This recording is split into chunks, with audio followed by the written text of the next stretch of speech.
L'autre fois, j'écoutais à la TV, puis il y avait un prof d'économie qui parlait. T'sais. Regarde, moi, en partant, prof d'économie, j'ai bien de la misère avec ça, OK?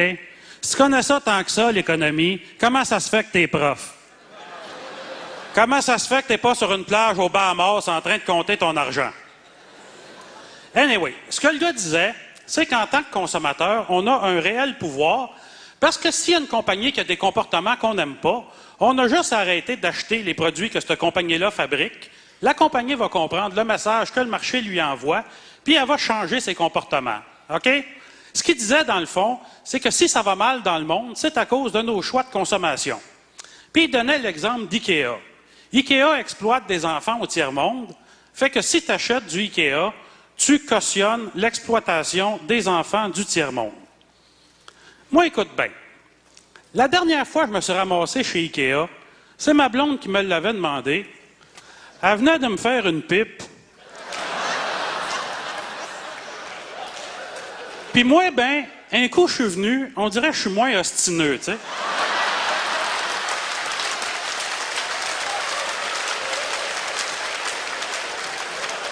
Je cautionne pas l'exploitation des enfants du Népal, je cautionne la fellation puis l'amour oral, tu sais. Non, sérieusement, je le savais déjà que IKEA exploitait des enfants parce que, d'ordinaire, c'est la raison que je donne à ma blonde pour pas avoir à y aller, tu sais. Sauf que, selon moi, le problème, c'est pas que j'aille chez IKEA, même si je sais qu'ils exploitent des enfants. Le problème, c'est qu'ils exploitent des enfants. Tu sais, à un moment donné, ça va faire nous rendre responsables de tout, là. Moi, si j'achète du IKEA, pas parce que je me sac des enfants, parce que j'ai pas les moyens d'acheter de la qualité. Non, sérieusement, si je pensais que mes choix de consommation pourraient changer quoi que ce soit, j'arrêterais d'aller chez IKEA, mais je le sais que ça changera absolument rien. OK? Exemple. Moi, Céline Dion, je trouve qu'elle a une voix extraordinaire, mais je trouve que les paroles de ses chansons sont connes. Non, écoute, c'est vrai. Première fois que tu entends la chanson, tu es capable de finir les phrases avant elle, là, on s'entend, c'est pas fort. Fait que pour protester, j'ai décidé de ne plus acheter les albums de Céline. Oh! Elle va comprendre le message.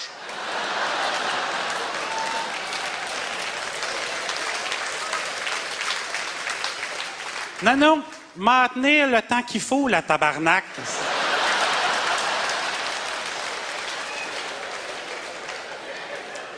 Autre exemple. Moi, dans ma vie, j'ai eu bien des chars, OK? J'ai eu une Honda, une Toyota, une Volvo, une Chrysler, une Nissan, une Mazda, une GM puis une Volkswagen. Fait que je me suis fait fourrer par les compagnies Honda, Toyota, Volvo, Chrysler, Nissan, Mazda, GM puis Volkswagen. Fait que pour leur montrer qu'on peut pas me fourrer impunément, j'achète plus de chars. Je fais du pouce. Mais pour être conséquent avec moi-même, j'embarque pas si c'est une Honda, Toyota, Volvo, Chrysler, Nissan, Mazda, GM ou Volkswagen. M'a dire de quoi avoir du pouvoir comme j'en ai, c'est tough, c'est running shoe. Autre exemple. Ça fait 1 heure que tu attends sa ligne pour parler à un être humain. Votre appel est important pour nous. Ben, réponds. Fait 1 heure, j'attends. Une chance que mon appel est important. Je voudrais pas voir c'est quoi quand tu t'en calisses. Tu sais que la logique qu'en tant que consommateur, qu'on a un réel pouvoir, si je me mettais à boycotter toutes les compagnies qui me traitent comme la marde, j'aurais pas le câble, j'aurais pas le téléphone, puis j'aurais pas l'électricité, OK?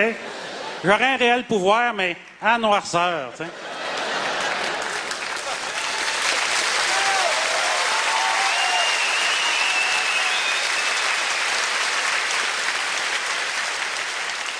Non, sérieusement, arrêtez de me faire chier qu'on a du pouvoir. On n'en a pas pantoute, tu sais.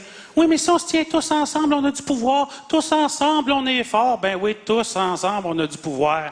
Hey, tu joues à risque. Tu t'entends avec tes chums de ne pas t'attaquer. Ça prend 2 tours, puis ils se mettent à la gang, puis ils te sortent de la map. Imagine, à cette heure, quand c'est pas un jeu, c'est la vraie vie, puis quand c'est pas des amis qui t'aiment, c'est des étrangers qui n'en ont rien à foutre de toi. Bonne chance. La solution, c'est qu'il faudrait que ça lui coûte plus cher de mal nous traiter que de bien nous traiter. OK? La journée où ça va lui coûter plus cher de mal nous traiter que de bien nous traiter, ils vont bien nous traiter. Moi, de la façon que je vois ça, c'est tu fumes, tu pognes le cancer, j'envoie la facture à Dumouriez. T'es gros, t'as besoin de te faire taquer l'estomac, j'envoie la facture à Kentucky. Hey, du monde fait, ben voyons donc, ça n'aurait pas d'allure. S'il fallait que les compagnies payent pour le monde qui ont rendu malade, ils ne feraient pas d'argent. Non. Puis ils feraient peut-être même faillite. Mais sérieusement, ça serait-tu si grave que ça, que dans notre société, de donner le cancer au monde, ça ne soit pas payant?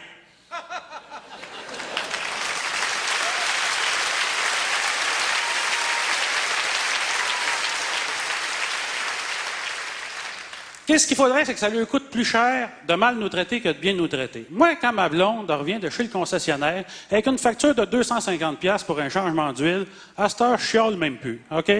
Je descends chez le concessionnaire, m'envoie les chars neufs, je prends un air intéressé, comme ça, je sais qu'aucun vendeur va venir me voir. Je m'assois dans un char, je regarde que personne ne me regarde, je sors un petit exacto, puis clac, un coup, c'est les sièges en cuir. Tiens, mon tabarnak, ça va t'apprendre à me fourrer. Moi, tu me fourres de 250, moi, je te fourre d'au moins 300. Moi, c'est pas intéressant de me fourrer. Anecdote.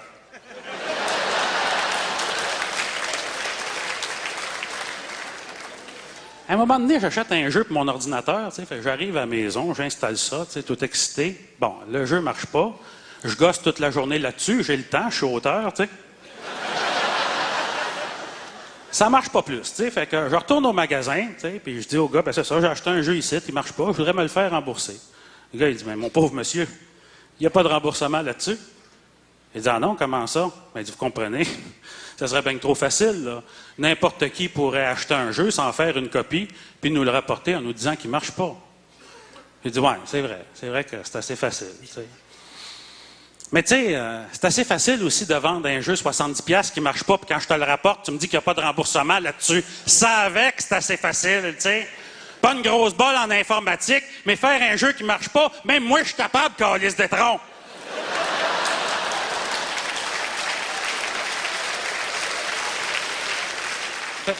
Oui, mais non. Tu sais, oui, mais non. Il dit, regardez, il dit, monsieur, je vais vous expliquer ce qui se passe. Il dit, quand le jeu est plus dans le plastique, moi, ça me donne rien de vous le reprendre parce que la compagnie me le remboursera pas. Fait qu'il dit, c'est vous qu'il faut qu'il appeliez la compagnie puis qu'il vous arrangez avec eux autres, en anglais, évidemment. Tu sais. Fait que c'est ça que je fais. Tu sais, j'envoie un email à la compagnie. Je dis, j'ai acheté un jeu, il marche pas. Tu sais, la compagnie me répond, envoyez-nous vos codes d'erreur. Fait que 4-5 emails plus tard, tu sais, la compagnie me dit, bon, on a trouvé c'est quoi le problème. C'est un des drivers qui n'est pas compatible avec votre motherboard. Puis, en tout cas, pour faire une histoire courte, le jeu marche pas. Fait que je leur envoie un email, je dis, fait que vous allez me rembourser. Ils m'ont plus jamais répondu. OK, je leur envoie des emails et ils ne me répondent plus. Bon. La compagnie est aux États-Unis, tu sais. Fait que c'est sûr, je suis pas pour descendre en Californie, aller varger dans le chaise à grands coups d'exacto, tu sais. À ce moment-là, il faut faire preuve d'un peu plus de créativité. Fait que qu'est-ce que j'ai fait? C'est que j'ai photocopié une coupe de pages du Coran, j'ai rempli une enveloppe avec de la farine, puis je leur ai posté ça.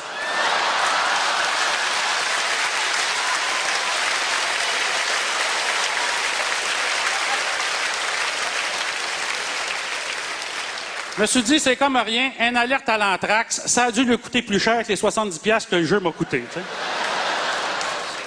Puis mon autre bozo qui m'a dit que quand le jeu était plus dans le plastique, que la compagnie ne remboursait pas, je suis retourné le voir, j'ai sorti mon exacto, puis je me suis mis à ouvrir tous ces emballages de plastique, devant lui, un par un. Clic, clac, clic, clac. Je me suis dit, hein, qu'est-ce que tu veux bien qu'il fasse? Qu'il appelle la police? Ben, c'est ça qu'il a fait. Fait que là, il y a un char de police qui a le siège en arrière tout déchiré.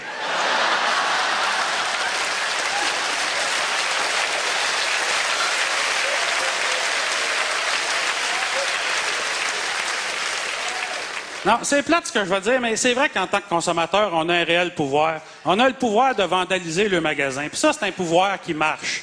Parce que ça, même ceux qui font du commerce ont les capacités intellectuelles de comprendre ça. Si tu me fourres, tu vas perdre de l'argent. OK? En attendant, j'ai décidé de joindre l'utile à l'agréable. Je me suis parti une petite business. Je répare des sièges en cuir.